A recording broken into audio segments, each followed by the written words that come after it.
Soundstripe.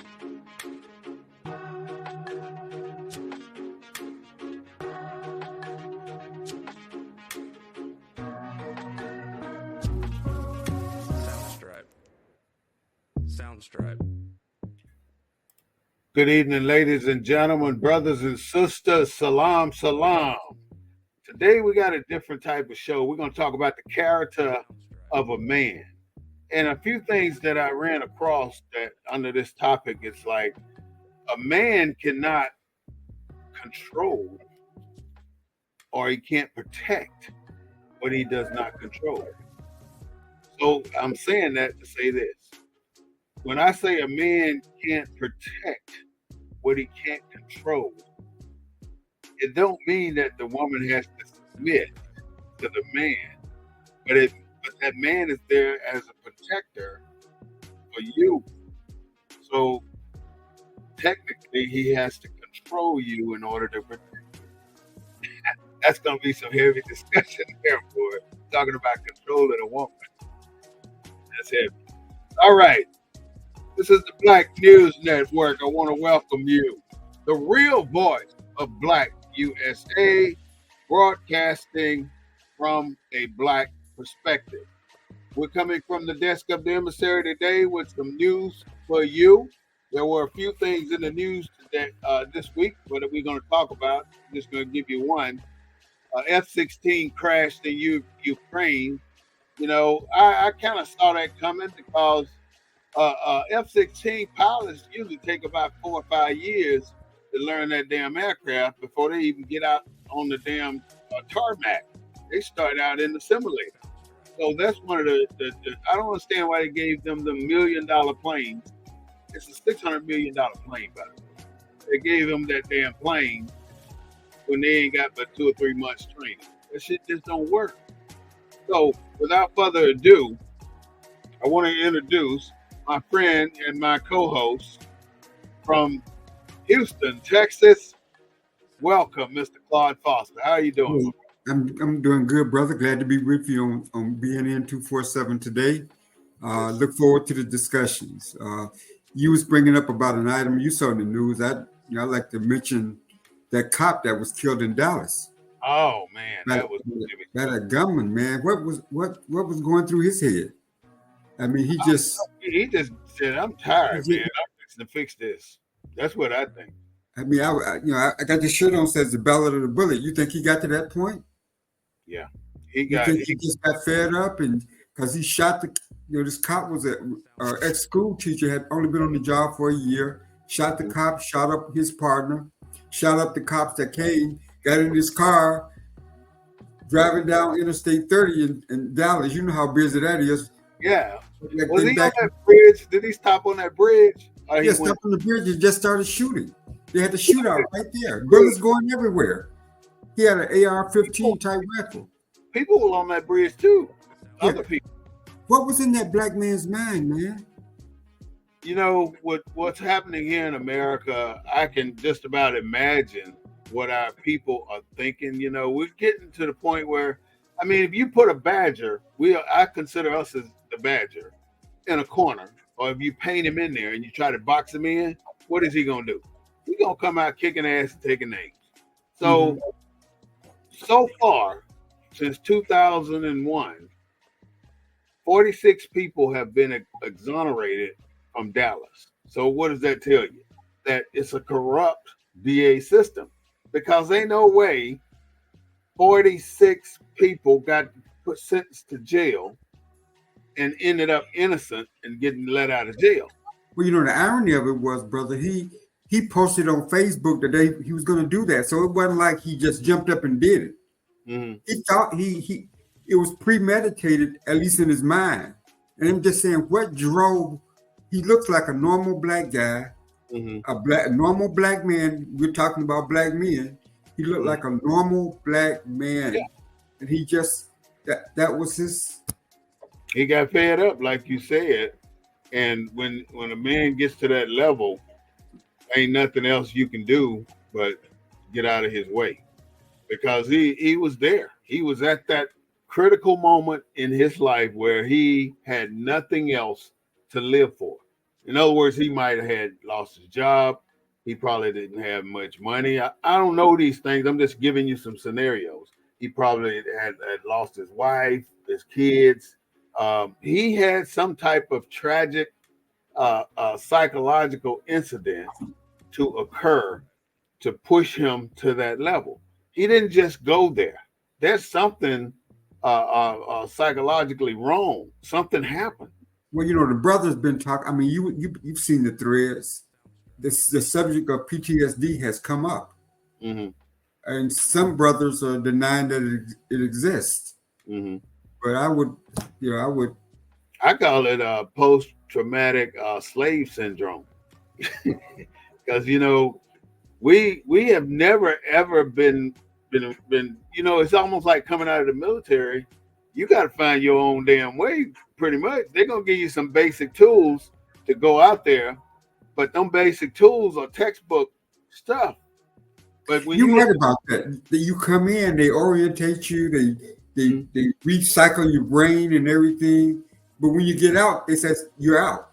Yeah, thank you for your service. That's all they say. So when you get out of the service, man, you done.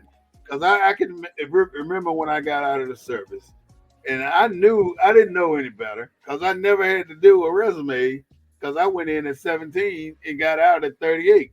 So when I get out of the military, I had like a 18-page resume.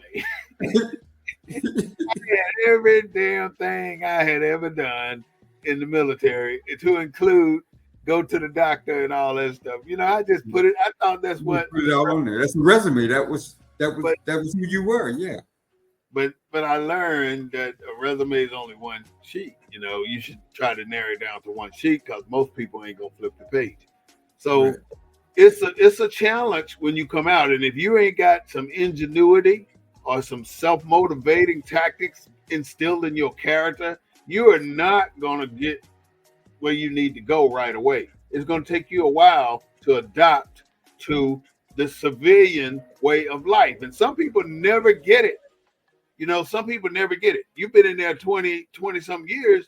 You come out, it's a whole new world. Because in the military, you didn't have anything to worry about. Only thing you had to worry about was going to battle. But you got every single thing you need. You got medical, you got the dental, you got the store, the commissary, the post exchange. You got everything. The base golf course, the base gym. I mean, what else? You don't need anything outside that gate. You don't need it because it's all there. Well, you're right there in San Antonio. You see how the retirees cling to the military bases. Ooh, they're there every weekend. Because that's what they do, and they stay life. If that's they that life.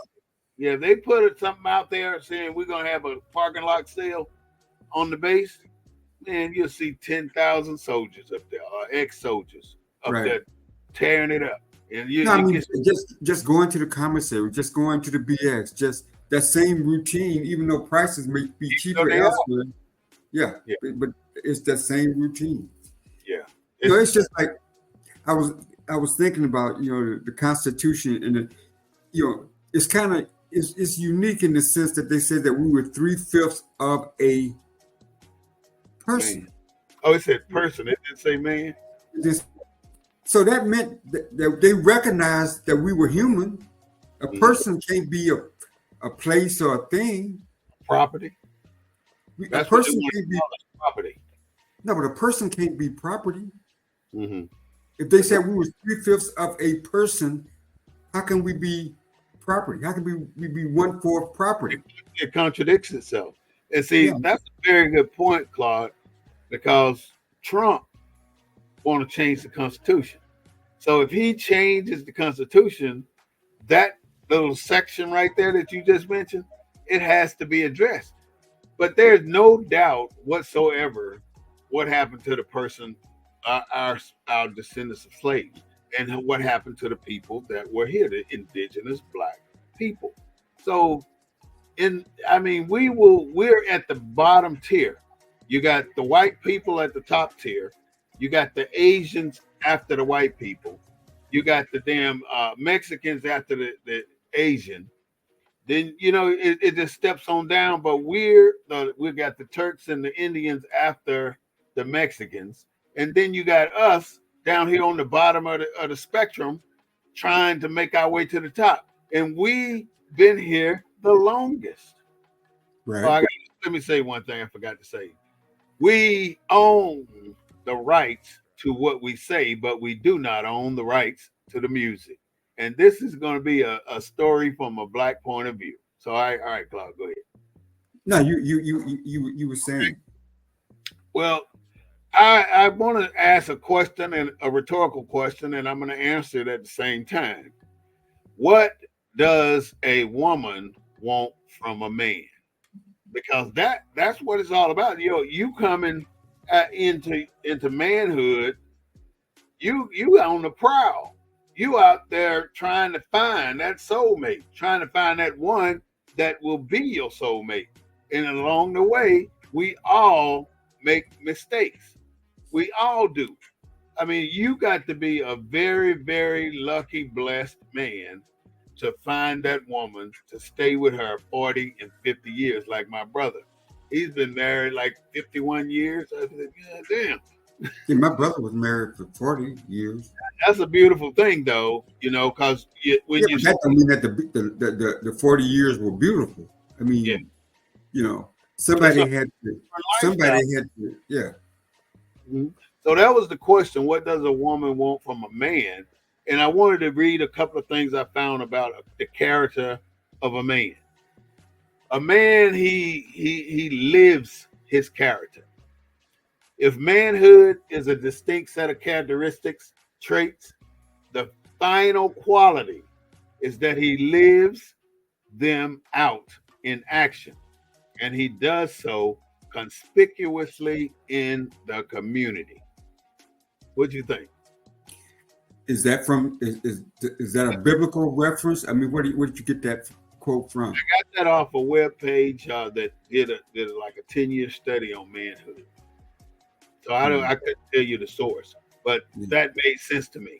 But I got 3 other ones though that tell you who man is, but I'll get them during the show. But that one, basically, I think it hit the nail on the head too. All of these gonna hit the nail on the head, but this one does as well. So you have to live your character. In other words, when I walk out of my house, my hair is going to be combed, my mustache is going to be trimmed, my beard's going to be where it's supposed to be, and I'm going to be dressed appropriately. I ain't going to be having my pants dragging my ass around. I ain't going to be in my house shoes. And I'm going to be well groomed. My fingernails going to be done. And if I had to get picked up by the ambulance and they pull my socks off, my toes going to be done too. So a man has an obligation to live. Huh? But I'm thinking about is that manhood, or is that does that kind of feminize men in some way? I mean, everything that you subscribe, I was thinking that's what women do. I mean, so is that really about a woman? But go ahead. Is that manhood? I mean, that's why I say, what was the source of that? What was the source of that from? I'm gonna tell you the source of that. The source of that is from me. That's my character to do these things. Nobody taught me how to do my nails. Nobody taught me how to take a shower or a bath. Right. And in my book, the very first thing in my book tells a man how he should take a shower. Now, I do agree. My father-in-law is 80 years old, and he can barely move, but he takes a shower every day. I mean, he takes a shower every day. You don't miss it. And all the other things that you talk about, I do too. I just take mine in the morning. But we assume that we know that every black man know how to take care of his body, but they don't. You have to learn these things. And if you don't ever hear it or nobody ever tell you, then you're not gonna do it right. Like most white folks don't use a face towel. Don't use what? a face towel. The little towel, you got a bath towel, the big one when you dry off with, and then I got two little ones, one for my face and the other one for my body. Yeah. And I use those towels, the way I think they should be used. But how many men will wash their face and then wash their ass and then come back and wash their face with the same damn towel? I haven't seen it, because in our household we use a face towel, and then for the bath we use a sponge. Okay, so it's different. You don't mix that shit up. No, you don't mix it up. Yeah, but most men don't know this now. But I'm But when you say most men don't know that, where does that most men come from?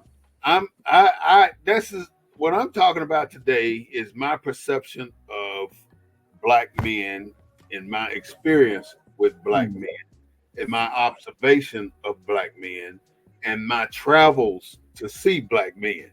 So everything I'm saying today is from my perspective, not everything, but most of it's from my perspective, and it's what I observed and I put together how I felt this transpired.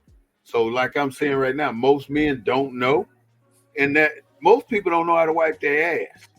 Well, I guess the reason why I'm pushing back a little bit, that's what we need. If we don't discuss it, we got a problem. Racism and prejudice and it's all based on stereotypes of what black people don't do, or I don't want to live around black people because they're nasty in my neighborhood, or I don't want to mess with my daughter. Some kind of it wasn't premised on reality, and it's perception, and I think sometimes we can perpetuate that perception, So let me ask you a question in the middle of your statement. Do you think most men know how to take a shower? I would say most black. I'm black. I think most men. You've seen a lot of black men in your life. Now, I think most black men know how to take a shower. But I think what it is, I think depending on the person, depending on their access to the things we're talking about, they may not do it. They may not use a sponge and a washcloth or two towels and a towel, but nevertheless they still bathe. Right. My wife grabs the towels every day and she'll wash the towels after one use. A single man may use that towel a whole week. Does that make him less? Yeah, you can't do it. I mean, the germs that don't go away, especially in that moist environment. Right. So you have to change the towels. So to the degree that I think, they're saying cleanliness is next to godliness, I think that's probably a part of being a man, being part of his character. Yeah. I raised a son. And I don't know how many times, as he was small now, I had to tell him, well, you smell like shit. Go back in there and wipe your ass. And see, men have to know which direction to wipe your ass. So does women. Right. Women have to know. Oh, my wife has to tell my daughter all the time, go back and do this. Go back and brush your teeth. Go back and moisturize your hair. That's part of teaching them how to groom themselves and be presentable when they walk out the door. Because everybody wants to take the easy way out, and unless you got somebody, I hate to say it, almost like an overseer to tell you right from wrong, to correct you, to show you the way by example. You just don't learn through osmosis. Yeah, you got to have somebody that you're mimicking yourself from, or modeling yourself from. The way you walk, the way you talk, the way you carry yourself, the way you sit. Tell me about the walk styles, Huh? I know the 9 to the front, 6 to the rear, 30-inch step. You know that stuff because that's what we learned and it was drilled into our head. But Right. what about the brother that's got his pants down to his knees almost trying to run from the police? Yeah, What do you I, think about that kind of stuff? I don't know what produces. I mean, I think some of that culture is rebellion. Some of it is kids. We had another child here in Houston, a middle class child, got shot at a party at an Airbnb party that was a drug house, and his mother was school board president. So here he was trying to be a gangster and got over there where the real gangsters were. See, You say the real, real? real gangsters don't pretend. Yeah. You know, so you can be middle class. And we don't teach middle class kids what real gangsters are like, man. But kids want to be part of something. And here, her 21-year-old son, Jack and Jill, the whole elevation life is gone because So he either didn't recognize the danger, or he wanted to be part of the danger, because I'm sure his family taught him to be one way, to be this upstanding middle class family, middle class home, mother's AK, part of one of my wife's sorrows, and all that training and all that effort. He goes to Northeast Houston to Airbnb that was probably used as a drug house. They don't say why he died, and the cops don't even mention anything. And the fact that there was no witnesses probably tell you there was drugs there, because nobody wants to be associated with drugs. So if you had a scene of something, and you got drugs or you've been using drugs, you ain't gonna stay around and interview with no police officer. Right. That's right. Everybody ran, so they had no witnesses.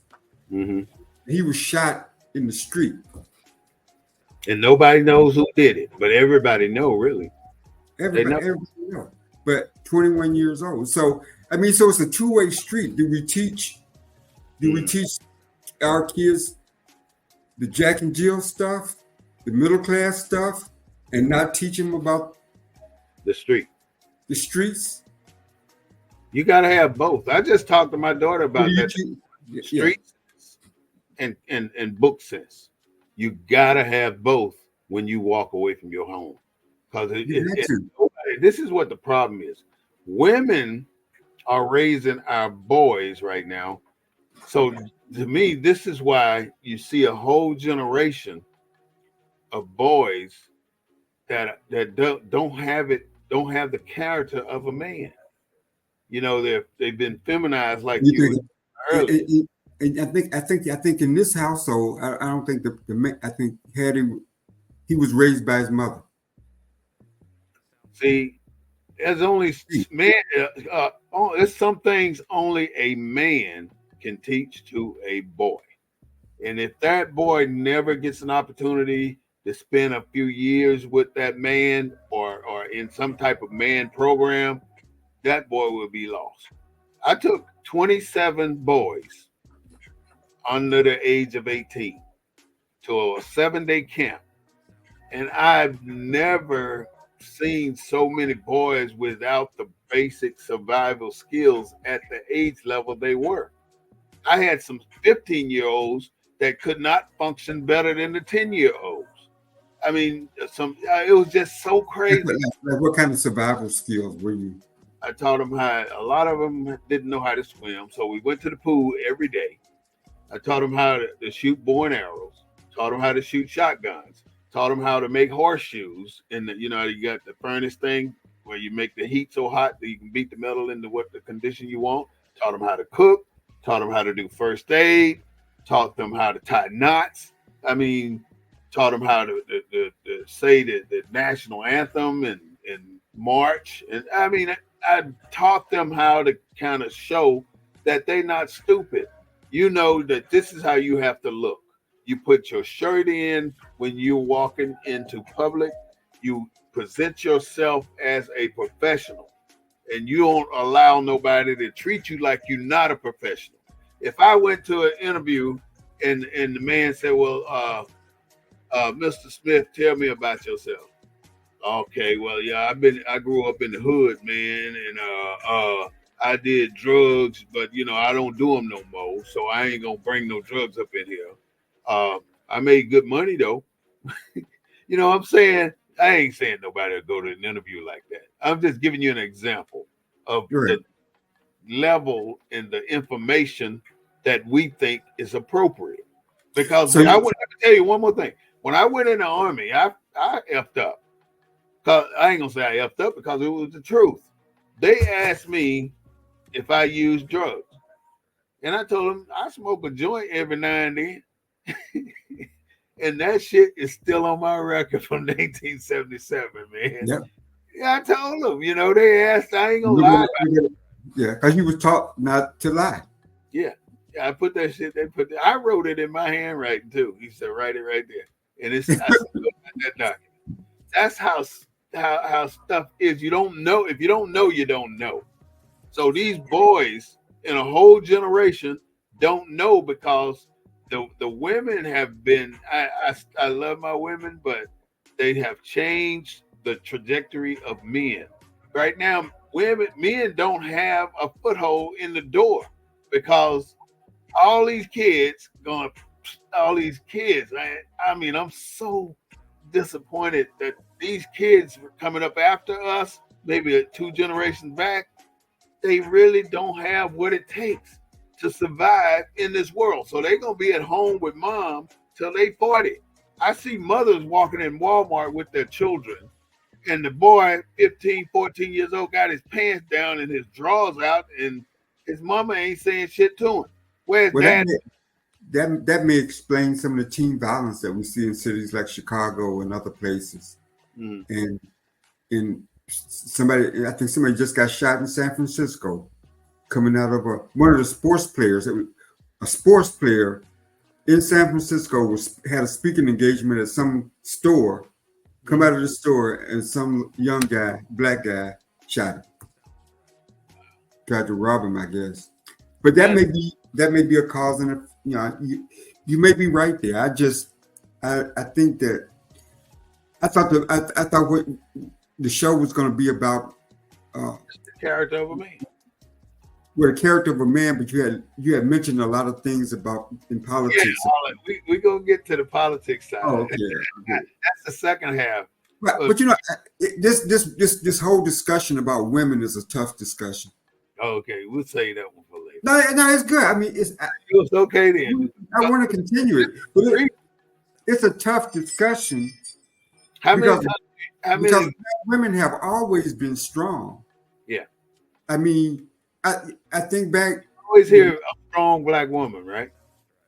You hear that, right? I think you're right though, because I think when I look at my life, my grandmother and my mother. That's who raised me.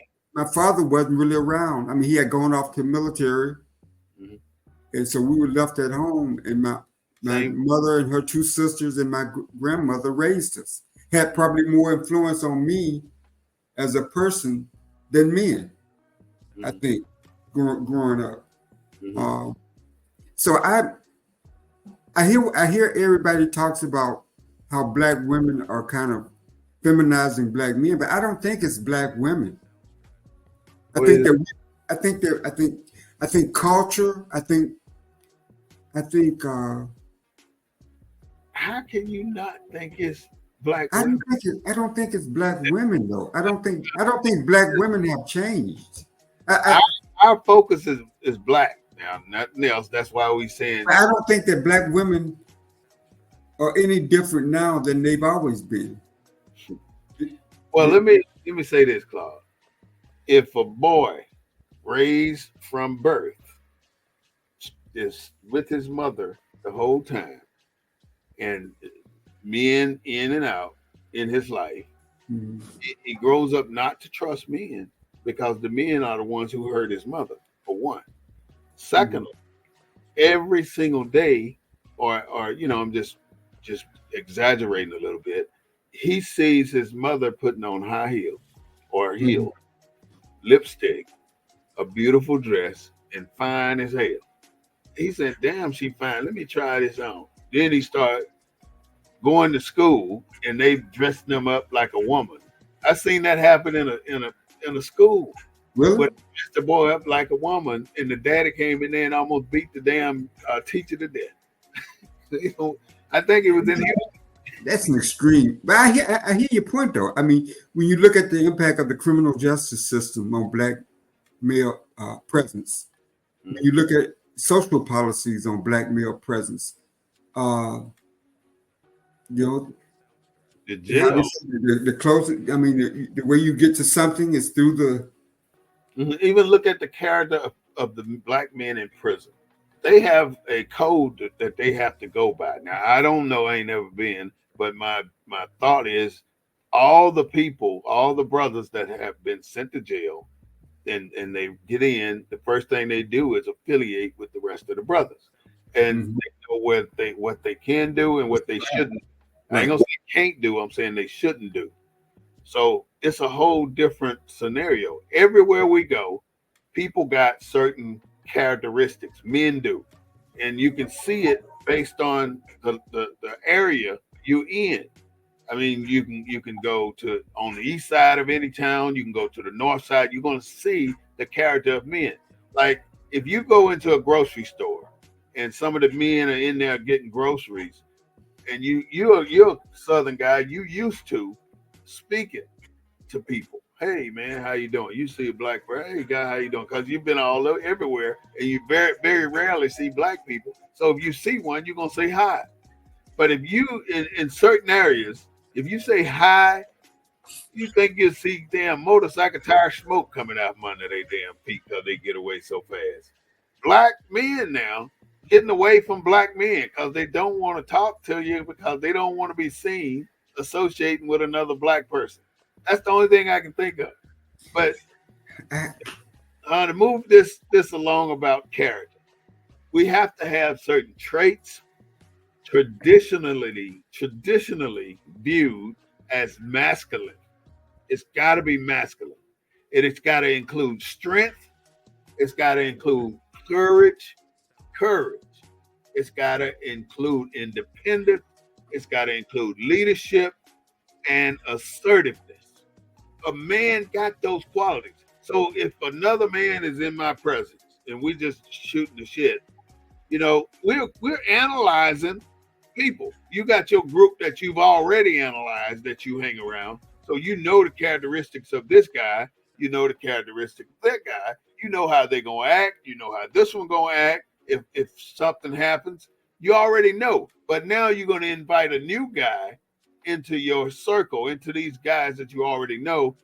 Now your instincts go up. So you're checking that new guy's strength. You're checking his courage. You're checking his independence. You're talking to him about different subjects, and the subjects are at random. But you, as a member of that group ahead of him, you thinking about how he's going to fit into this group. And the only way you can know that is to get in dialogue with him and see how he responds. So some people might say, man, that motherfucker did that. I was in a meeting a few days ago, a professional meeting. And the speaker of the house said about 37 times in 1 hour. It seemed like he was saying after every damn word. And Was he a preacher? huh? Was he a preacher? No, he was giving just a report. Oh, It was a verbal report. I mean, is he a preacher by profession? No, he's not. They say a lot. But that's something I learned. I learned that you don't fill your sentences with you don't fill your writings with what, cause or that, not what, that. Because you always, when we write, we always want to put that in the sentence. I can't give you an example unless I pull one up, but that's that, THAT, and are two things that I hear when people are speaking. And if do you hear it, what you hear amongst black people? well, yeah, that's what I'm talking about.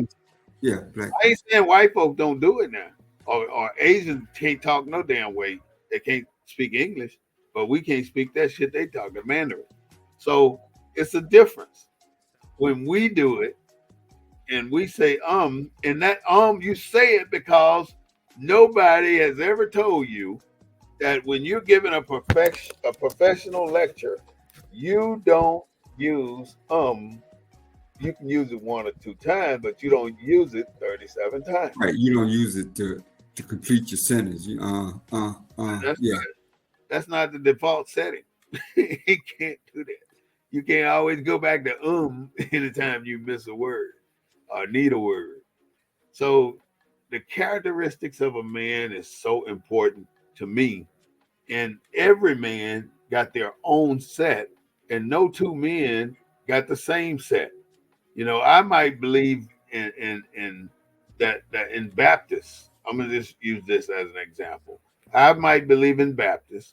You might believe in Catholicism, and then we can try to talk religion. We're gonna have a fight. Same with Democrats over here and Republicans over here. And the perception, the characteristics of a Republican are what? Oh, Republican. Yeah, tell me some characteristics of a Republican, and I'm going to tell you what I see too. I think Republicans are fundamentalists. They believe in a limited government. They profess to believe in the tenets of the Bible and what the Bible says. They believe in a strong government, military government. Mm-hmm. And I think sometimes we forget the other point of view when it comes to politics and what's important to those other folks when it comes to politics. And it's those kind of values. One of the things that makes Trump so attractive to that group is the very things that you're talking about.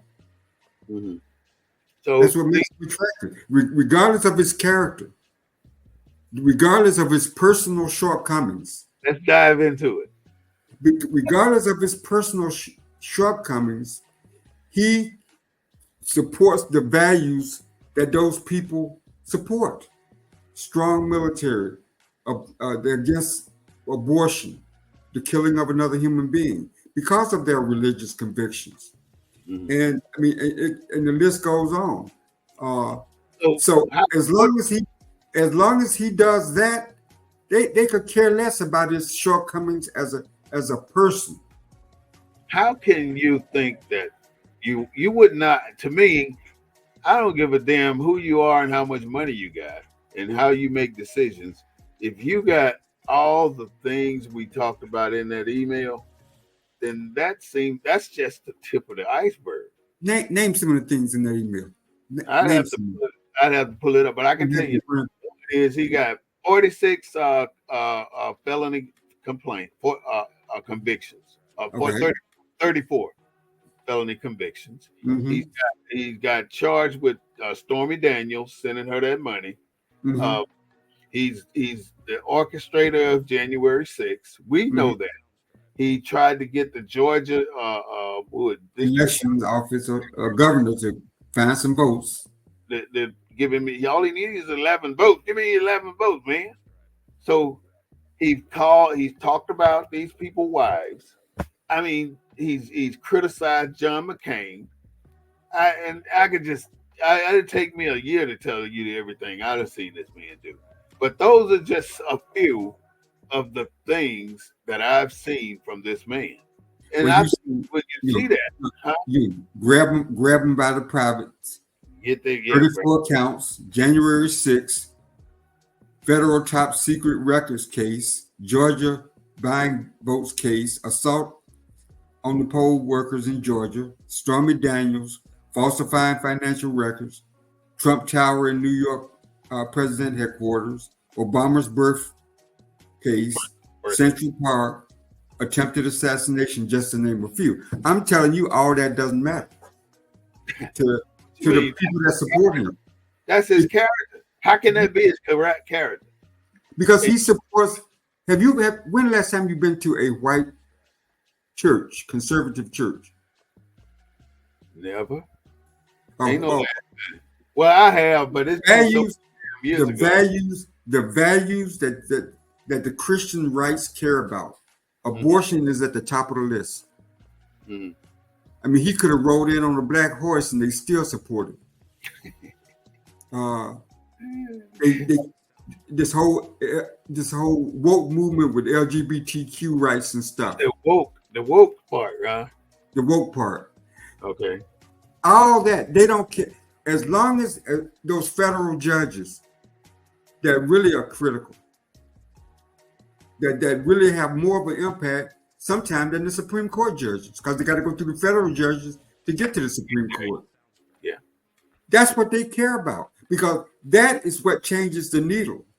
All this other stuff, the stuff that our side latches on to, there's we got the civil rights stuff, and we got the inclusion stuff, and we got the everybody's welcome tent stuff.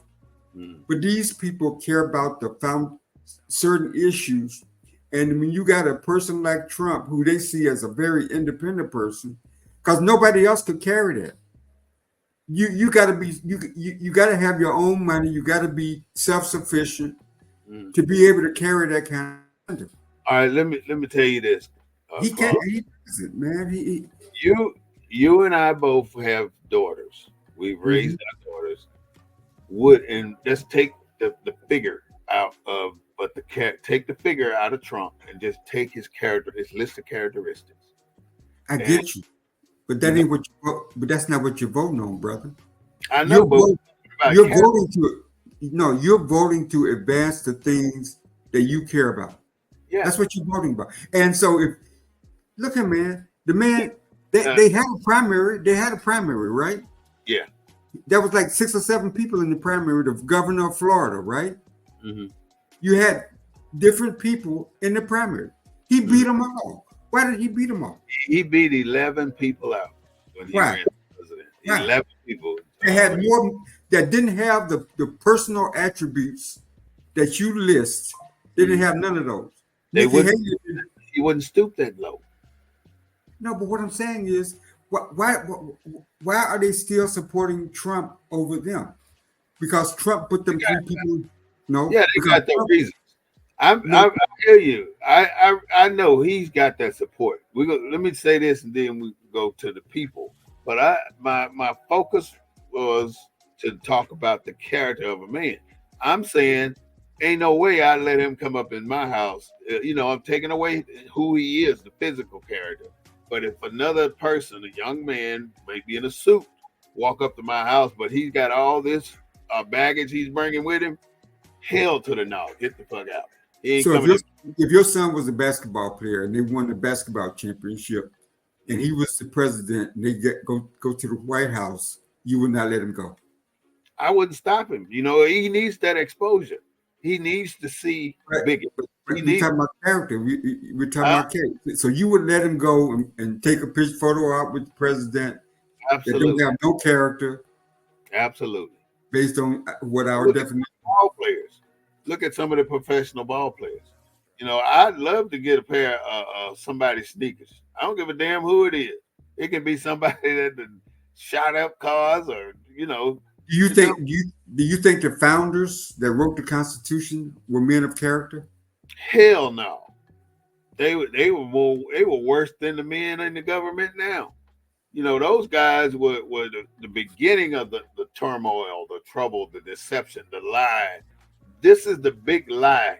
Everything we are living right now is a goddamn lie. So do you think anybody? So what would make them? See, I just think that whether it's the founding fathers or whether it's presidential people, I think the character elements you're talking about, I don't think they fit that kind of discussion. Now, you remember when Belgium used to, back in the day, Prince Leopold put slaves in cages, and people would come and they treat them like animals. Yeah, like they was animals. And this was in Belgium. That's what they did to Africans in the Congo.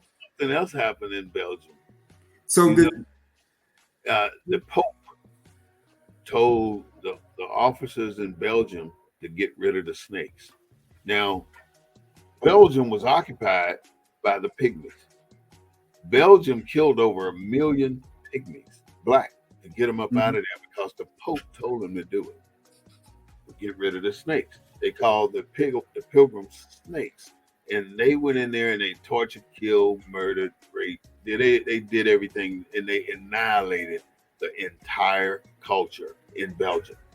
Then I know a lot about Belgium. Belgium was the first people to hit the southern tip of Africa. The very first to go into Africa. Then there was the Spaniards. Then there was the Brits. So when Belgium So do you think any European has the kind of character that you're talking about? Yeah, there's some over there with good character. And let me just honesty and moral strength. I guess moral strength is part of your character too. I guess what I'm saying, when we look at the history of mankind, character is a slippery slope. Right? Yeah, ain't no two the same. Everybody's different. You might have 10 qualities of this, and you still got 10. I might have 10 qualities of this. I still got 10. And that's what the requirement was, to have 10 attributes, good attributes in your character. So you can list 10. I can list 10. That's what it's about. Everybody's different. So do you think black people, since that's the kind of world we live in, do you think black people understand that world? And are we so character focused on trying to be so perfect that and that's why we maybe don't accomplish some of the things that we need to accomplish in this world, because we define character in pretty succinct terms. Mm-hmm. See, our generation is the generation that came through, in the 60s, everybody wore suits and hats, right? Yeah. And we're the next generation after them. So why do you think we dress like that? Why do you think we dress like that? Because the people in America had black people in America, that descendants of slaves, had an obligation to prove that they are no longer slaves. So in order to prove to the white man that you're no longer slaves, you have to dress like assimilate everything they do. And you gotta speak right, you gotta walk right. But still, even though you got on a suit and a top hat, your ass gonna get off that sidewalk if a white woman come by or a white man. You gonna move. So what do you think the impact of that type of imitation of life? The impact, it's a psychological impact. Every one of us got a problem. We need to go to counseling. Every single black person in America today must go to counseling for us to heal ourselves, because we're not healed. We still suffer from Willie Lynch. We still suffer from single parent households. We still suffer from the government trying to take over our households. See, it ain't no individual thing that caused black men to be where black men are. Right. Where black men are, it has been 100% federal government, state government, local government, and county government objective to make black men invisible. That's what they do. And I can give you examples on every level. Well, growing up in Alabama and being so close to Tuskegee, I probably would never trust government. I'm surprised I even went in the military. I mean, how can your government, your United States government, infect people with syphilis and don't treat them and let them, for generations of families? That's what your government did. That's sad. And so, let me tell you this too, Claude. The federal government wrote the 14th Amendment, making us citizens. Is that correct? Right. Yeah. All right. So now they make it so you got to treat us like a citizen. And then you get Plessy Ferguson, where it says no black person can become a citizen of the United States. That was never overturned. So all I'm saying right now is the federal government write this letter, write the amendment saying this is what's happening here, man, everybody in America. So they pass it on to the states. All right, so the states pass it on down. So now here it is, a black man get killed by a white man. So now they take it all, they fight this all the way to the Supreme Court, like Medgar Evers, Emmett Till, all of our leaders, most of them got fought all the way to the Supreme Court. So the Supreme Court, the federal government, the Supreme Court says we can write the statute, we can write the law, but no, we don't have the responsibility of handling a single incident within a state. That is a state responsibility. See how they wash their hands of it? They done. They don't bring that shit to us. We done put the law out. It's up to them to do it right. And if they don't, ain't shit we gonna do about it. That's what they said. So white people had free reign to fuck black people up. And that's what they did. Excuse my language, Claude. Yeah, you're right, because of the kind of government that they created. You know, when George Wallace stood in the schoolhouse door, all President Kennedy could do was just give him a call, and Johnson could do was Kennedy could do was just send in a federal official to allow 2 students to enter the university. I guess what I'm saying is, when we look at our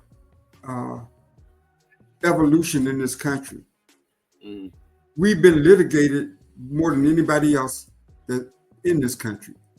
I mean, our personhood has been litigated. White people there's no white versus brown. There's no white versus anything in terms of who they are as a person. I don't care whether they was an indentured servant or whatever. There's no court litigation litigating their worth, their personhood. Only us. Got to prove our worth. Everybody. It's almost like we got to prove that we're a person. That I mean, we can't ride on a. We can't get on a train. We can't go into a restaurant. We can't, because these were states, right? Like you said, these are state laws. There wasn't no federal laws. Marry a white woman. There were no federal laws. These were state laws. And they had to be broken down state by state by state by state. It was tougher to break them down in Mississippi than anywhere else, right? Come on, each state was different. Yeah. And I think it was different because of the population of black people that was in those states. And I think that's what made it difficult. And I think states like Louisiana, that's why when you talk about reparations, it ain't just the United States that got to provide reparations. It's the French government. Yeah. It's the Catholic Church. Yeah. It's all these institutions. Yeah.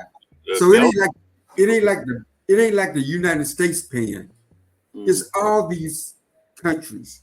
All right, China ain't involved because China ain't never harbored black slaves, but there are black people in China, black Chinese people that are origin people. It seems to be a European kind of. It seems to be colonization and slavery and stuff. Seems to be strictly European. And when you talk about reparations, right now you're saying that we will never get reparations, man. I know I can say this because the United States does everything in their power to keep you, and excuse my language, to keep us ignorant of the fact that we have no nation. And they hang it in front of us like a carrot in front of a mule's face that we are citizen in America, and we're not. The 14th, I look at it from a world viewpoint. There shouldn't be no black family in America that don't have a decent house, that shouldn't have running water, that shouldn't have sanitary toilets and stuff. Yeah. That anywhere in the world, Yeah. in Africa, anywhere in the world. Look at Not the most neglected America, country, Africa, with the most resources. with the most resources. And look how the people still live. And the There most should be nowhere in the world where black people should not have basic needs to survive. right, basic clean water, sanitary. But it's like a house. in 2024, we got places like that. My little hometown got a pothole on the street I live on that's been there for 50 freaking years. And why happened the city? Why hadn't the government fixed that? That's the local government, man. I don't know, but that pothole is. But y'all have black people in charge of local government now. Yeah, that's who it is. Well, it's a white mayor, but black people do everything else. So, y'all still, let me read something to you. Yeah. Honesty and moral strength. A man does what is right and calls out others who do not. He deals with others in integrity, and temptation presented itself to every man, but the decision and action he takes in light of it significantly determines his manhood. He can be trusted to do what is right when no one is watching. That's the fact. When the lights are off, yeah. Yeah, like being in a relationship, you can trust that your spouse is going to do right wherever they go, no matter the temptation. They're going to do what they're supposed to do. Now, that's what a man is about to me. And I know we're talking about characteristics about women too, but this is more particular about men. You know, you got to have that honesty and that strength. That's very, very important to our survival. But I wanted to go back to what I got to get this reparation off my chest. Then I can move on, okay? We will never get reparations. And I say that because of this. The 14th Amendment is null and void because the 14th Amendment violates the 5th Amendment. So when you have two amendments that bump heads, the first one overrules. So remind me about the fifth. What's the Fifth Amendment says that the federal government will never take your property. That's in a nutshell. I don't know. It's something like that. That's what it says. But then you go to the 14th Amendment. The federal government says that we don't owe you shit. We can confiscate your shit if we want to. It's in the 14th Amendment. It ain't like that, but that's what it means. So how can you tell America that on one hand that you can take any damn thing you want, when on the Fifth Amendment it says you'll never take anything from anybody without just compensation? You know, right. That's how you gonna trump that with the 14th? So I heard it on the news about 2 days ago that the 14th was invalid. Somebody, it's people talking about it, but that's just the first part. But there's ways around that. I mean, you can do it through, you can levy taxes. I mean, there are ways for America to pay its portions of reparations. It ain't all gonna come from America. Some of it's gonna come from Europe. But it ain't never gonna come. Some of that ain't even why. That ain't even why it ain't gonna come. The 14th and the 5th. That's just the preliminary issue of being a citizen of the country. Well, and not because we will never have that value quotient. We would never be valued in that sense. That because America, I think America feels like they've already paid it. Shit. They said they owe us and we ain't never gonna pay your ass. That's what they saying. We don't give a damn about that shit that y'all were slaves and that we are benefiting from the money that we made on the plantations. They don't give a shit about that. But when a Haitian come to America, what is he when they decide to live here? What is a Haitian that moved into America? He's still a Haitian. When a damn Trinidad person comes to America, this black, what is he when he gets here? He's still a Trinidadian, however you call it. Mm-hmm. When a black person from anywhere on the planet, from Africa, let's say a black person from Africa comes to here, that person is an African. See, all three of those I just mentioned are nations. They're nations. They have nations. But when you talk about us, when we travel abroad, all over the world, and somebody from that particular zone, let's say you go to Italy and you're hanging out on the beach, and then somebody say, man, what's your nationality? You're gonna say American. That ain't no nationality for us. That's not it. That's not documented as your nationality. Your nationality has never been determined. And that is the problem. Now, see, when people walked off the plantation in 1865 with the Emancipation Proclamation, Lincoln said before he was assassinated that anybody from the South that wants to be a citizen of America, you must take the oath of amnesty to be a citizen. So over 200,000 Confederate soldiers took the oath and they became citizens. Because they had rebelled. Huh? Because they had rebelled by taking up arms. They compensated them, though. They said if you let these slaves off the plantation, but this is like days before the emancipation, we're going to pay you up to $10 per slave that you liberate.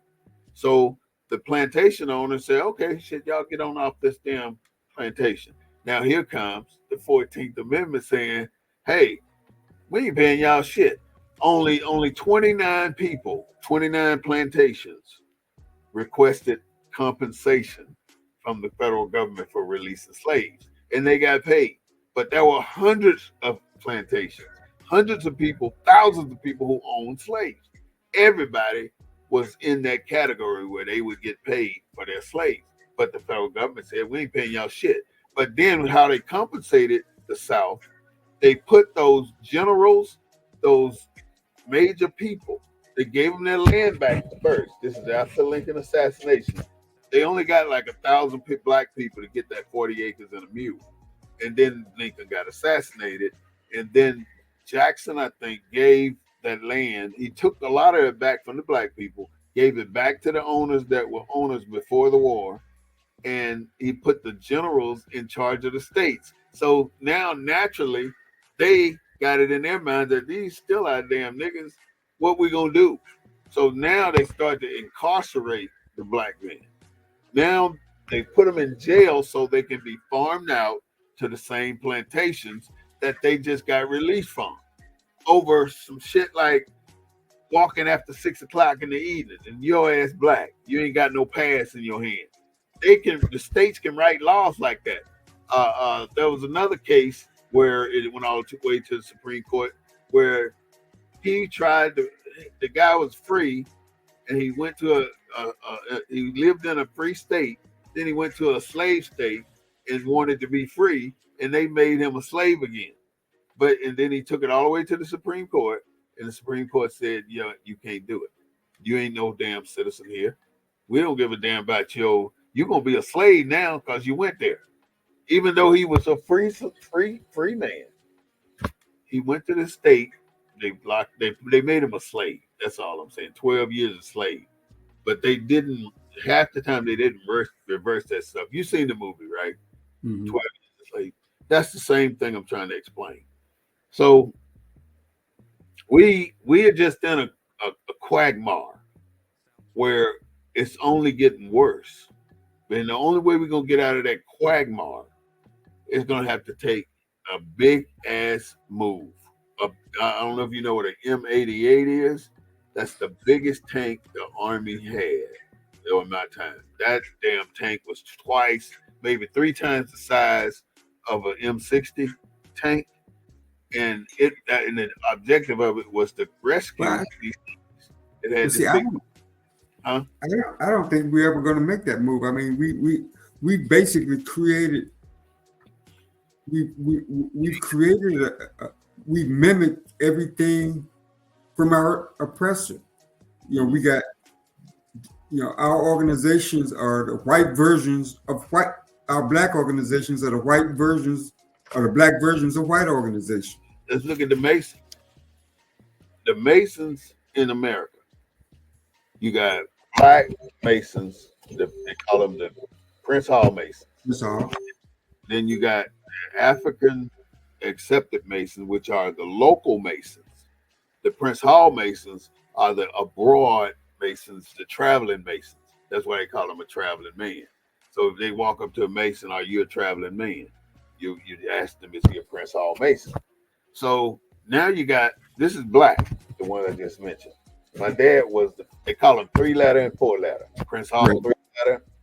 The other one, 4-letter. My dad was a 4-letter. So now you got the white Masons. They got 3-letter, 4-letter Masons. The black people in Texas sought after acceptance.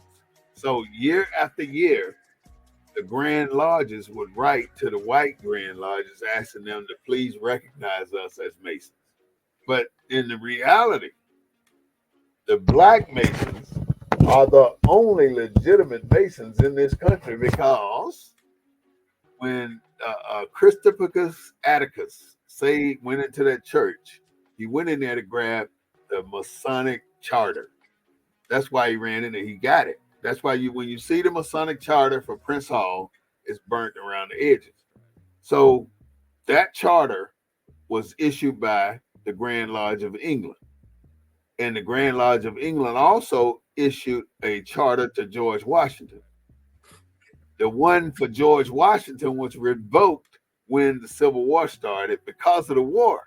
They never revoked the one that they gave for the Prince Hall Lodge. So if you want to be technical, the only truly operating organization in Masonry in the United States are the Prince Hall Masons. But the Prince Hall Masons don't recognize the ancient free Masons black, but they recognize the white Masons. That's what I don't understand. You would not talk to your brother over here because they're 4-letter, but you don't give a damn if the white folks 10-letter. You want to talk to them. And they finally got acceptance. So now you can see 1-2 black people going into their lodges, but they don't go. They don't go to the white lodges now that they got acceptance. But before they got acceptance, they all wanted to go to the white lodge. But nobody wanted to go to the black 4-letter lodge. And the black 4-letter lodge won't talk to the Prince Hall Mason. Black people, we just put these barriers up against ourselves like stupid idiots. And Well, do we really know the history? Do we really understand the history? Mm-hmm. Do we really understand the beginnings? Do we really have? I mean, like I said, we created a whole society of blackness because of segregation, because we were denied opportunities. So the national black this, the national black that, the national black this, the national black that. So we still have a dual society. Yeah. But how do you think, like one of the things I tell people, like white people tend to have gotten to the point that they've started to create organizations with civil rights names in them and stuff. This group that took down affirmative action, the organization that sponsored it was some kind of white civil rights group, and so does that even make sense? And I'm just saying, who we are as a people, for all intents and purposes, Brother Bay, we are American. But you're not documented as American. That's all it is. Well, I mean, you talk to the average black. See, this is how they gonna classify you as with a nationality when you go to if you travel abroad. Let me say this, Claude, and I'm sorry to interrupt you. How can you consider yourself having a nationality if everybody call themselves black, colored, Negro, African American, and whatever else, and nigger? Though, which one is it? You don't have one. You don't have a name, so they cannot issue you a nationality or a home. So that's the reason they don't respect us. That's the reason they can shoot us down in the street, because we're not recognized by the world. I think it's the world court. I can't. Our humanity is not recognized. Huh? Our humanity is not recognized. Don't recognize us at all. All right, now that's all I wanted to say. Go ahead. And so you don't think it's possible under this Constitution that we will ever have that full recognition, despite of all of our achievements, despite of all of our accomplishments, despite of our service in all the wars? That's the reason behind it. You remember at the start of this show, I said it's all a lie, right? Everything we live here in America is a lie, because they know if we could prove that this land is ours, because technically this is Northwest Africa where we are right now. If you put the plates back together, you'll see that this is Northwest Africa, who hooks around. That little tip up there in the USA hooks around Morocco. So when they separated, they gave it a different name, America. Just like they gave Abula is the real name of Africa. They changed it, the British changed it to Africa, and that's what everybody say. So I want to talk about one last thing, Claude, before we go, and that is a neighborhood and a community. The characteristics of a neighborhood and a community. Right now, I can say the community has a group of Black people in it that trades in the community, that worships in the community, that supports the structure of the community, that fights for the community, that lives in the community. They don't come from abroad back to the community. But no, a neighborhood is a place, we call it a neighborhood, where Black people have been pushed out of their homes or bought out of their homes. They don't know their neighbors. They don't participate in the politics of that neighborhood. And it eventually boils down to it being just a hood. That's my perception. You got one? I know you do. Well, I do agree with your definition of a community versus a neighborhood. But I think in America, though, I think that like political engagement at the neighborhood level is key to that neighborhood becoming a community.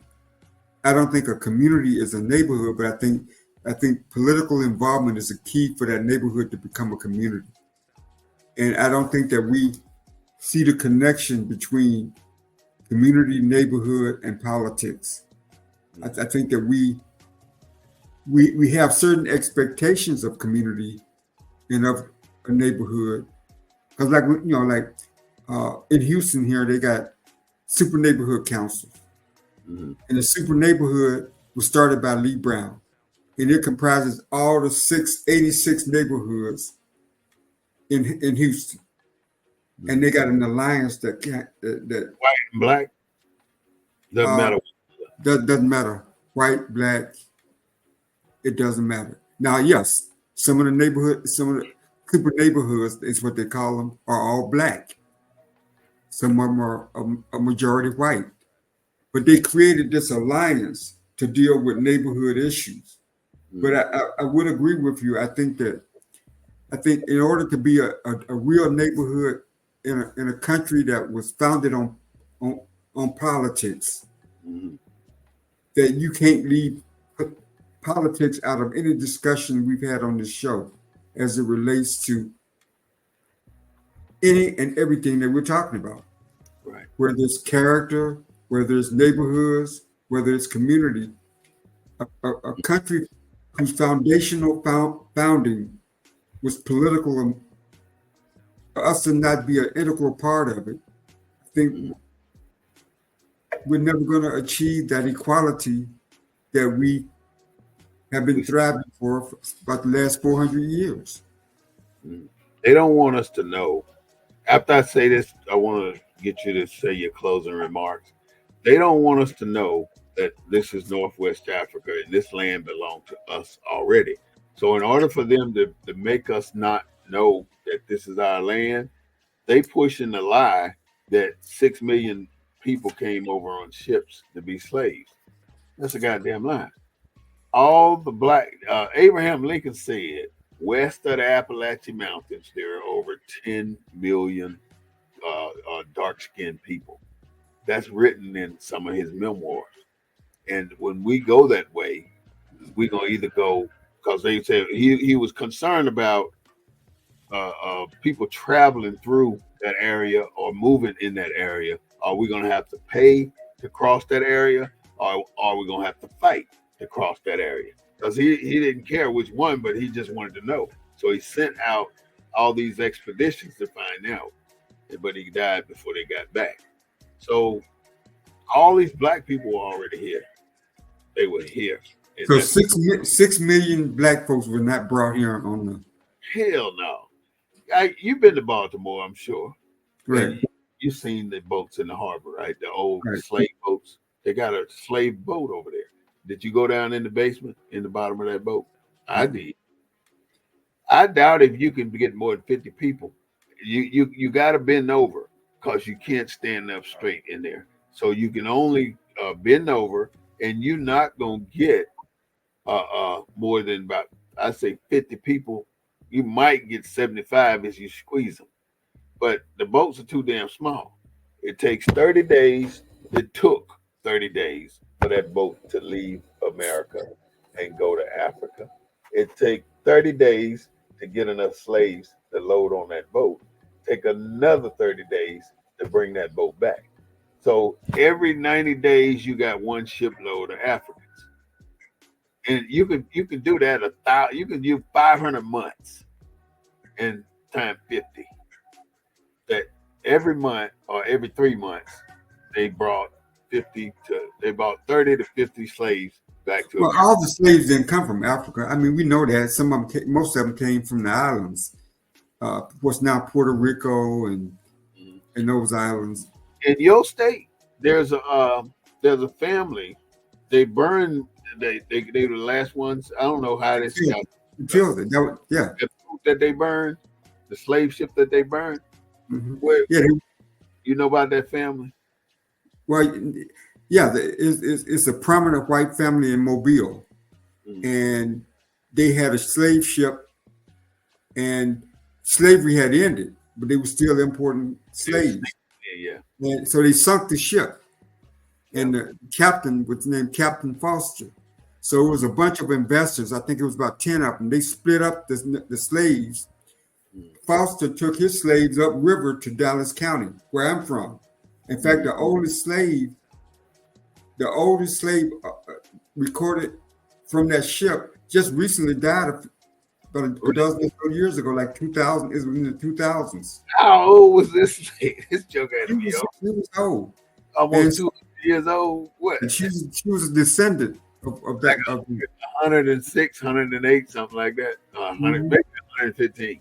But I've always wondered whether or not my ancestors were on that ship, because, like I said, they divided the slaves up on the ship. They burnt the ship, and it sunk in the Mobile River, and then they divided up the slaves. And Foster, who was the captain, got his a portion of 10 slaves, and he drove up Alabama River to Dallas County, and he either sold the slaves to different plantations or some. So I'm sure that there's a connection there. But yeah, they went out of their way to separate us. Yeah, they went out of our way. I read about it in the 1619 Project that they when they captured slaves over in Africa or kept the Africans over in Africa, they made sure that they didn't put two same language Africans side by side. They put strategy. Yeah. What'd you say? It was a strategy to the whole process. They mixed them up there. They split them up here. and we lost all of our connection with our ancestry. And that's what we have to do. That's what Abraham Lincoln was saying. If we don't take the oath of amnesty, we cannot connect back to our ancestors and be part of a nation. That's all he's saying. And why would the white folks take it after the Civil War, and none of the black folks had to take it to be a citizen? Because the black folks wasn't in rebellion. But still, you had to take it. He said it in his executive will that you have to, if you want to be admitted to this union, you have to take the oath of amnesty to do it. He said that. So that's how they admitted 200,000 Confederate soldiers and then some of the civilians that were still there. So no black person took the oath of amnesty. So our ancestors never took it. So that made us illegitimate. But why take the oath? Why take something? We wasn't in rebellion. We didn't have to be. Doesn't matter. Yeah, what does an immigrant do when they come here? They're not in rebellion. They got to take the oath. But they take. We go in the military. We got to take the oath. So you're saying that we were not. You had no nation. That's what I'm saying. You still have no nation. But when you take the oath, like you did and I did, we are truly Americans. But if your family never served in the military and you're not a descendant of a military person, you are not a citizen. Because is there any document, historical document that you are aware of that says that African Americans are American citizens? Sure. Oh no, that says they are citizens. Yeah, no. that says that black people, African American, whomever, are citizens of the United States of America. No, is there any document anywhere? Document that says you're not a citizen, and I can read it to you right quick right now. You want me to?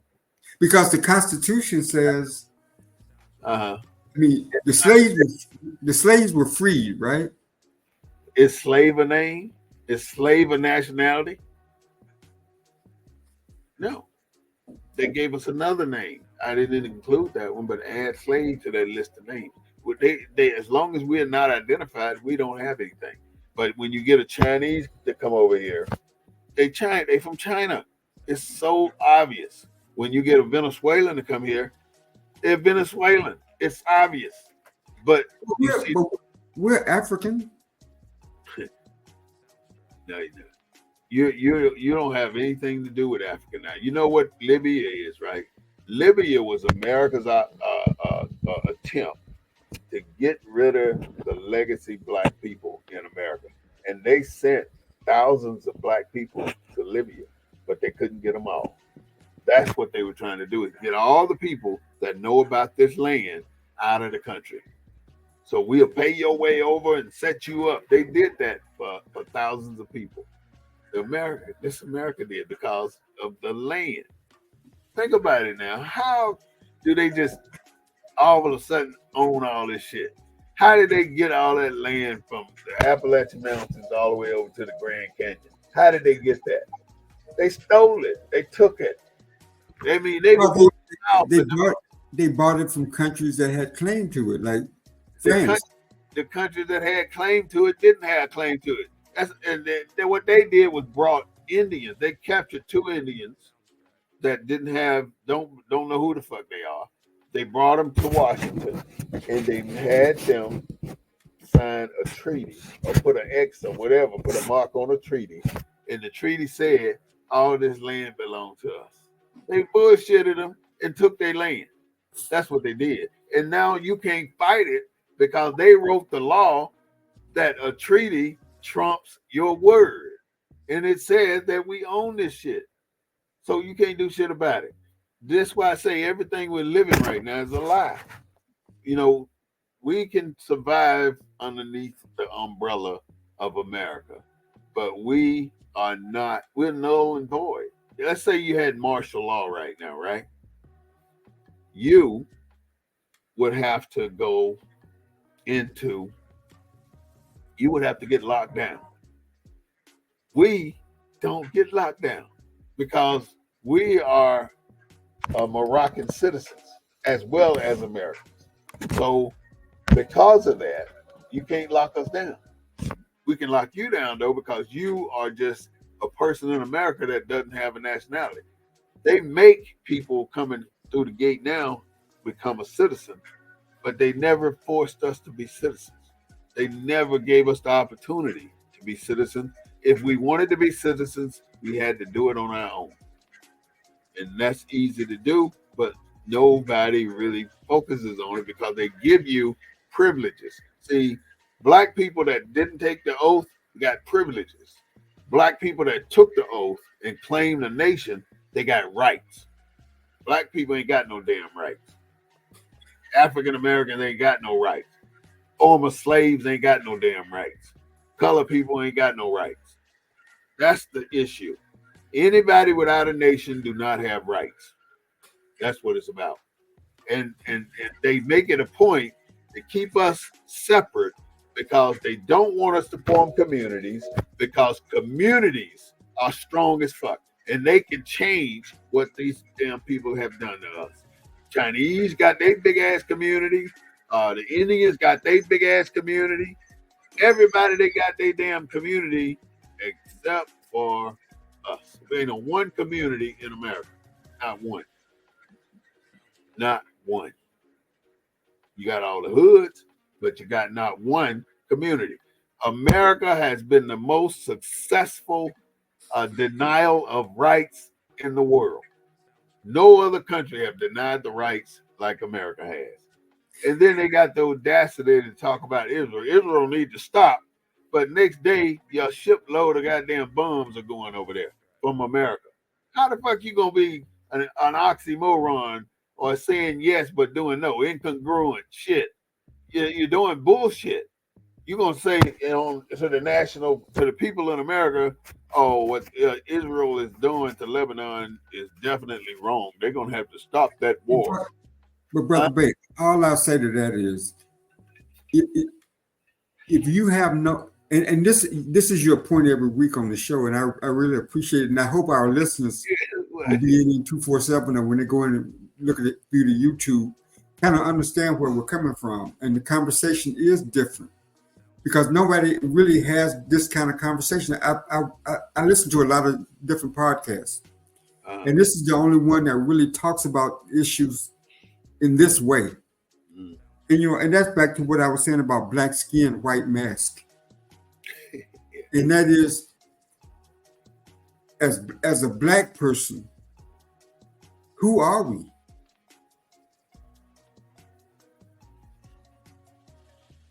Who are we?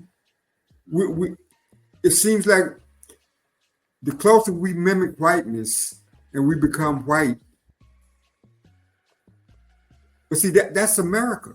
See, they want us to believe that America has no kings and queens and that, and so you're judged by your materialism. You're judged by what you got, the kind of car you drive, the neighborhood you live in, and whatever.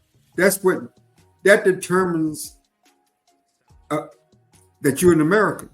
And to the degree that America denies those kind of opportunities to us, that's back to your point.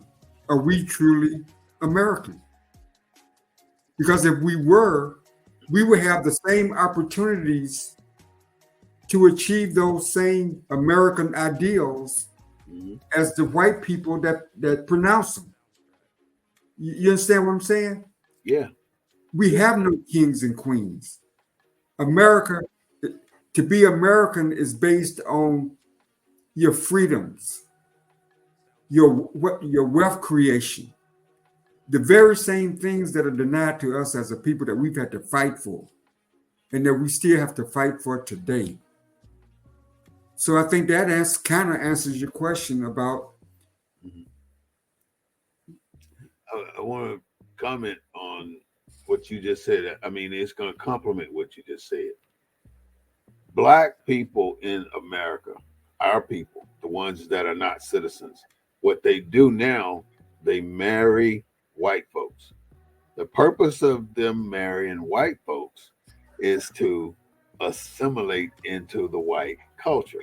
But they can't. Well, they can do it in several generations. You read the book of Malcolm X book, right?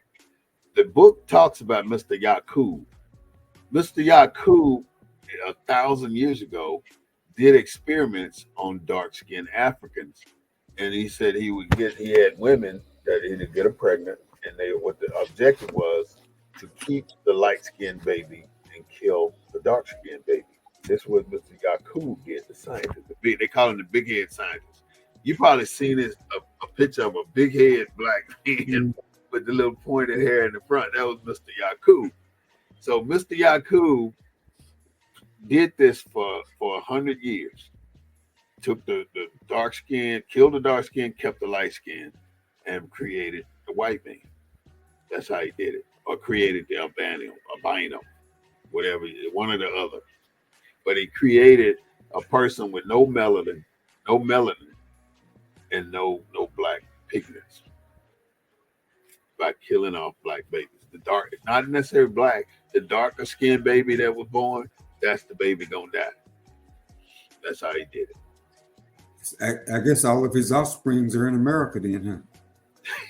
It seems like it, right? Yeah. I mean, that's who founded America, right? That's crazy shit, man. I mean, so I hear what you say about the fact that, I've never questioned citizenship so much as I have since I met you. It's there, man. I've never been into these documents as much as I have since I met you.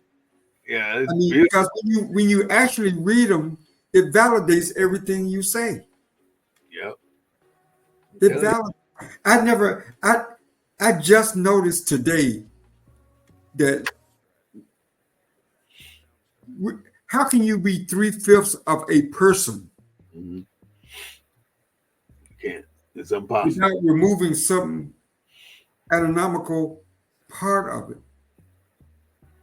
It's impossible. It was used to what? So they can count us somewhere. Yeah, for apportionment in the states. Yeah. In the South. The South wanted to count us as full. Mm-hmm. But again, our friends in the North, the same friends we got today. Yeah, they bullshitted it. They've done a great job at doing what they did to us, though. They have been excellent. I mean, and that's why these white folks don't want to get out of the Senate or the House or any of the positions that they're in. You got 90-year-old men, white men in these positions, and they were all here when we were being abused. They're still there while we are being abused. And they act like they don't know shit, they ain't heard shit, and they won't pass shit to protect us.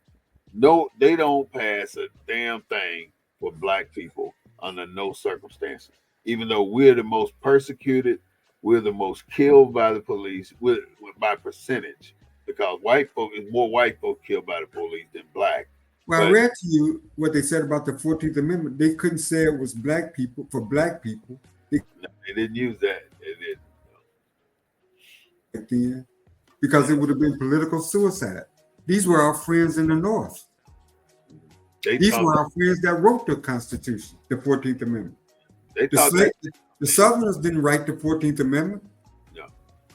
They thought that shit out before they put it on paper. They sure did. Every single word, like you said, person rather than black or slave, they thought it out. And they never called us anything. They talked about slaves. That is not a name or a nationality or a race other than it's a slave. It's a word. It's a noun that describes a person in bondage. Look at all the civil rights legislation. None of it mentions black. Because we don't have a language. We don't have a color. We don't have a nationality. But none of it mentions how you going to mention it in an official document when there's nothing documenting that you're that? Ain't nothing document. Your birth certificate might say colored. That ain't no nationality. Your birth certificate might say Negro. That ain't no nationality, brother.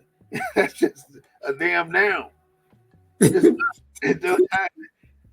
When a Chinese is born, What do you think they put on there?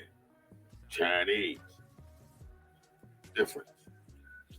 We don't have anything. That's why it's not in any official documents, because it doesn't exist. We don't exist. And I mean, if shit hit the fan, we are the most expendable race there is because we do not exist, and we'll be the first to get fucked up. that's the truth, because we don't exist, man. That's why we get prosecuted so bad. There's so many black people in prison right now that ain't did a damn thing wrong. Thousands all over America. It doesn't make sense. They put these people in jail for a reason. Look at the ones 46 out of Dallas since 2001. Those exonerated. That means everybody from the district attorney down and the judges were corrupt. I guess the thing that amazes me is how can we stay at 12% of the U.S. population? It never goes up. They show you why. When the population started to go up, all right, they come out with what did Ronald Reagan say? War on drugs. That's what they do. When the population starts to rise, they come out with something. More. There's some. And we act like it's just normal business, but it's well thought out business to keep us in a certain place. That's what they do. They will never allow our population to catch up with theirs. I know we got to go, but why do you think that there's no political discussion about our status in America? Because, if you're a civil rights activist, right? Right. And you walk into a political office, the people in that office are going to say subconsciously, here come that motherfucker. I wonder what he talking about this time. That's saying that in their mind because they already know you're trying to equalize something. They know it subconsciously. So when you come in there, they running. And if you bring up something, they trying to redirect the conversation because nobody wants to be known as the person who sided with a civil rights activist or a civil. Right. So it's different. I mean, if you coming in saying something that we need to equalize this, they don't want you. They don't want you in that office. They don't want to be known as the office that did this because somebody gonna lose the funds because the white folks got all the money. They go cut. If you in that whole office supports civil rights or does something for civil rights, they're gonna lose money. They might even be disbanded. I'm gonna tell you, this is true. Let me tell you this. This is true. I work for Boeing, and this just come to my mind. And I was the affinity group president, right? Mm-hmm. 55 black people, 55 in that affinity group. We were badass. We dictated what happened to black folks.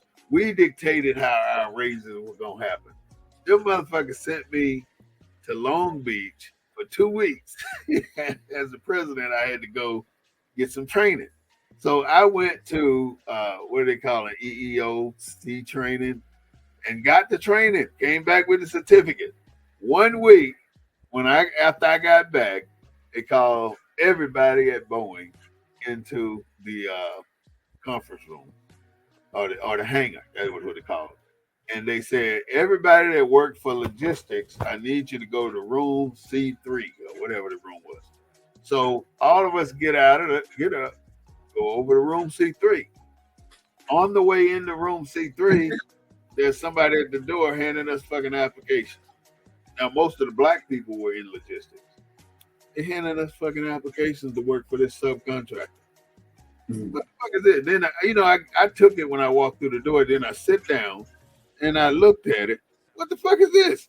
I got up, walked back over there. Here, take this shit. I don't want it. And I went back over to my office. I had a big old office in the warehouse. So they came over to say, well, Mr. Smith, we do need you to make this transition. I said, I'll stay if you give me a 1-year guarantee on my contract and a $10,000 raise. So when they left, I packed up all my shit, put it in my car, because I could park right outside my office. The managers could, but they wouldn't let nobody else in the fence. I put all my shit in the car, and I turned in my credit cards, and then I left. And then I Wow. didn't go back. And then we started the some kind of, I don't know what it was. What do you call it when you meet? We started the meetings. We started meetings, and I ended up with a 1 year salary severance pay. Wow. I was happy with that. But they got rid of at least, it was 300 people in logistics. They got rid of at least 150, 175 people. Wow. 90% of them black. And you have to be observant, because I'm telling this to the people. You have to be very observant. When they start moving out the white boys, putting them in other departments, getting them out of this department, and they moving more than one, but ain't no black people moving. What the hell you think they doing? They're getting ready to shut y'all ass down. I knew it was coming, but I didn't think it was coming that damn quick. It came quick. I saw people. I was trying like hell to get out of there. I had applications everywhere, man. So, Brother Bey, when they start moving the white folks out off the line or out of the... You know something going down right now. Shit. I mean, you probably seen it too over the course of your years. Yeah. Where they start to shift white people around like that. If they moving more than one, you see that, oh, where the hell he going? Then you moving two, where the hell? And number three, and then the next thing you know, we got a big meeting. And now they got all the ones they like out of there. And then the rest of them, they finna send on the damn, they said sending them packing. Get the fuck out. Well, that's America. And this citizenship question, I think is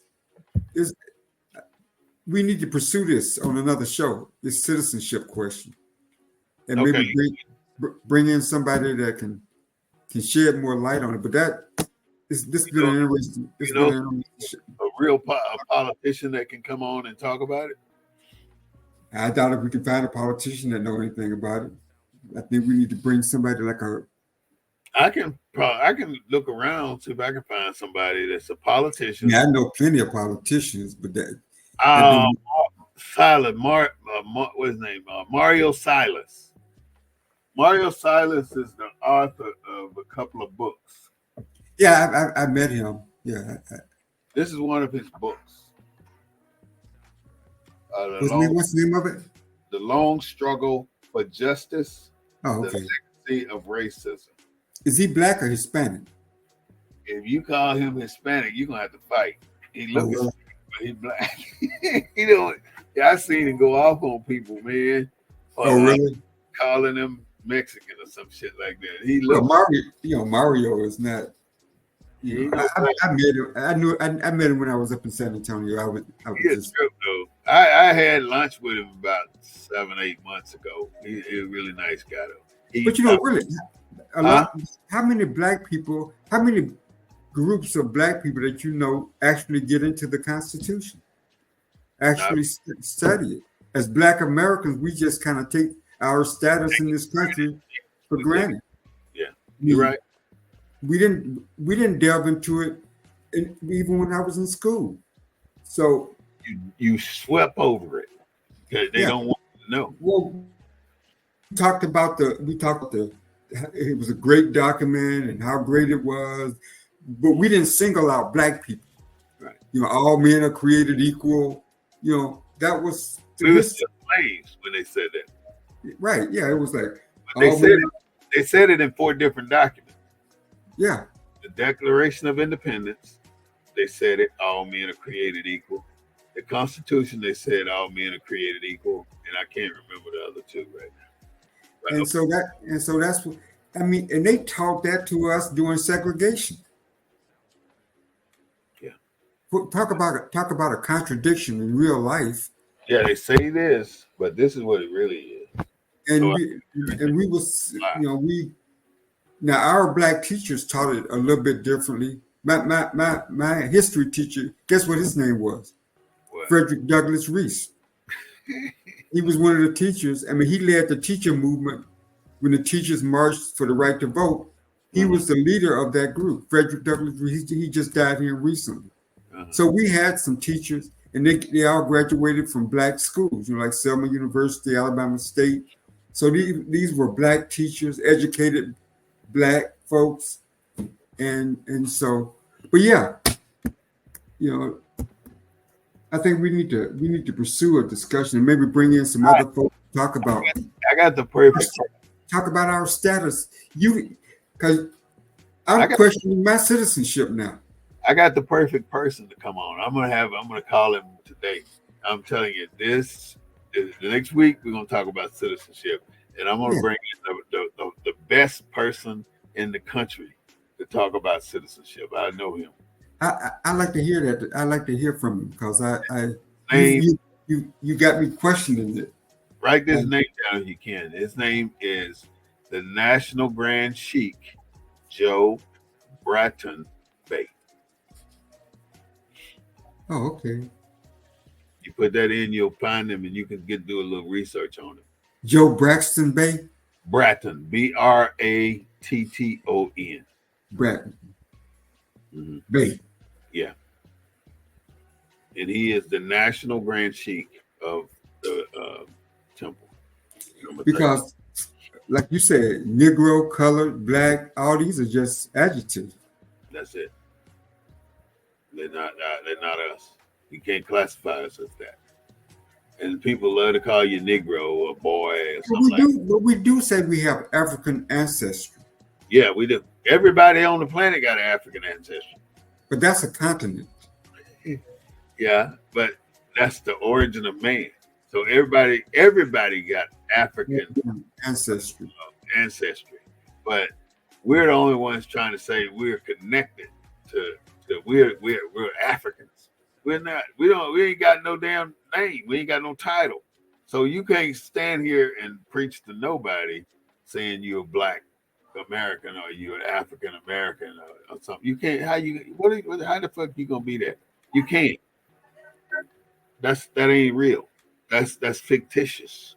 You're out here trying to tell you that's what you are, but you're not. Right. I use black. I say I'm Black. I say I'm African American. I can be whatever I want every day. I mean, you too. All of us can be whatever. We can be colored. We can be Black, and there are people still accept the name of colored. Right. All colored. I mean, in our cultures back home. But the reality is, we don't know. We ain't got no name. We ain't got no nation. So we can't say I'm a citizen of the United States of America. No, because you're not. You can say it because that's what they want you to say. Well, only citizens can vote. That's what they say. They don't, like what I'm trying to say, Claude. They give you this title, but they don't give you the rights. You can vote. You can drive on the highway. You can go in the grocery store right next to the white man, but you are not the same as them. This is a white country, 110%. Ain't no doubt. They know how. These people know how to manipulate. This is like the final stop because they started down in Venezuela, killing and raping and pillaging and taking all the resources up this way. They brought everything up to America, and this is where they stopped. Then, 50 years later, they went back down to Venezuela with machines this time and did it again. Tore up the land, got everything they could get out of their land, took all the resources, and brought it all back up here again. This time, 3 or 4 times more. That's what they have done. These are the smartest, most manipulative people ever born. Ain't nobody on the planet more manipulative than these folks in Washington, D.C. These are descendants of the descendants of the descendants of the slave owners. And they still got connections to the slave owners. Even Barack Obama's family. Everybody got connection to the slave owner, and they're living off slave owner money. That's what they're doing. There's so many legacy senators, legacy Real House of Representative people up there that got there because they had millions of dollars that had been passed down. I was listening to something yesterday where this guy, a fishing expert, right? This black guy called the fishing expert, wanted to talk to him about some kind of fishing. So the white guy thought he had hung up the phone. And so his wife said, "Who is that? Somebody want to go fishing?" He said, "No, that's a black guy." And then she said, "Oh." And about 10 seconds later, he said, "If you ask anybody in the city about niggas, I know niggas." He said it, and you can hear him. He said that. "If you ask anybody in town about niggas, I know niggas. I've been knowing niggas for over 24 years. So you can't." That was a nigga on the phone because the wife didn't want to know how he knew he was black. So it was, but the guy that had called him, and it's in Georgia. It's in Georgia. I forget the name of it, but it's a fishing guy or something like that. But this prejudice is still here, man. It's not going anywhere. No doubt, no doubt. It's politically inappropriate to be out front with it, but it's still here. And the way they do it now, they control us by the judicial system. That's how they keep us controlled. We are so afraid to break laws and go to jail, most of us, that we comply to this bullshit. We subconsciously know some of the shit we do is wrong. Like the brother was at the airport 2 days ago, and the white woman cut in front of him, and he told her, "You can't do that. Go get in line like everybody else." She cussed him out, and so he went to the people at the desk. But they made him take another flight, right? They did. They let her on. I didn't know they let her on, but his sister said, if he got to get off the plane, that white lady better get off the plane too, because she started this shit. But I think they let her. She flew, then he had to. Man, if they let that lady on the phone, that is the most racist shit I ever seen. That's American Airlines for you. I never fly that. I mean, all of them got their little racist tactics, I think. And in my comments with what I brought up briefly earlier, maybe that brother in Dallas just got fed up. He didn't look like he was crazy. No, he didn't. Looked like he was a good guy too. Yeah. But some things will tip you off the iceberg. You know, you want to just grab your shit and go down the street and just start fucking up everybody. Because if he was somehow deranged or something like that, we'd hear something by now. Yeah. Yeah, they nothing like that. But he meant business though. When that brother started shooting, he was gonna start shooting till the damn cows come home. And I don't think it mattered to him that was a black cop. I think he just saw someone part of that system. I think what happened is a white cop did something to him while a black cop watched. That's what I think happened. Like snatched him out of the car, threw him on the ground, put handcuffs on him, and kneed back his head or some shit like that. And he didn't do nothing. So then at a stop, they took the handcuffs off and let him go. You know, we kind of know what cops go through, because being in the military, defending a racist country, fighting in wars, and having the Vietnamese say, "Why you fight?" I mean, can you imagine what black cops go through? They got it from both sides. They got hell coming their way. They gotta sit there and. A black cop, the good thing to do is take the damn insurance policy out. Take a good one out. Not bad mouthing anybody, but that's just the way you people. That's what you should do if you know. Yeah, and I mean, he was a school teacher. He was teaching at some kind of charter school, and that dude. We'll find out. I hope they say what actually happened. So, all right, damn, we almost 2 hours? Yes. Go ahead and give me your final comments, Claude. Oh no, it's been an interesting show. I've always found discussions about the Constitution and about our status here in this country quite intriguing, because believe it or not, even though I've worked in civil rights most of my life, I've never had these kind of discussions. It's always been a defender of inclusion, a defender of America, a defender of equality. I think it's a little bit deeper than that. And being in 247 is definitely putting it out there for discussion. So I'll end it with those brief comments.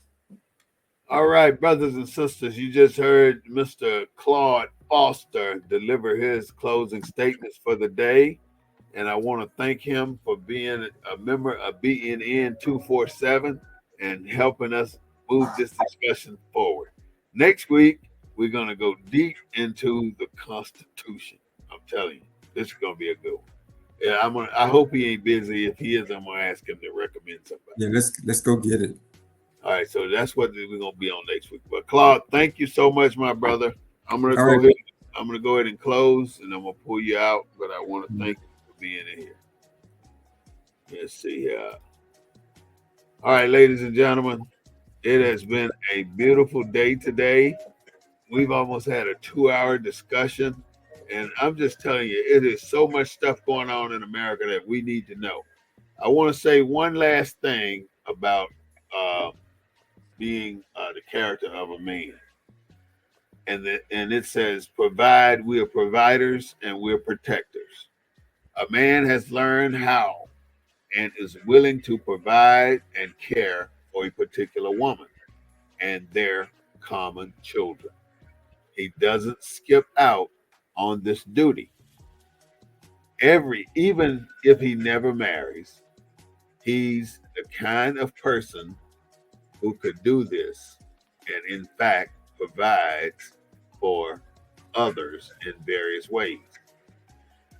And astrological David, what's his name? David Gilmour concluded, a man produces more than he consumes, and the community benefits from his work and generosity. A man produces more than he consumes. With that, I want you to know that the Black News Network really appreciates you. I need you to go to our YouTube page and subscribe to our channel, BNN 247. Go to our Facebook page, The War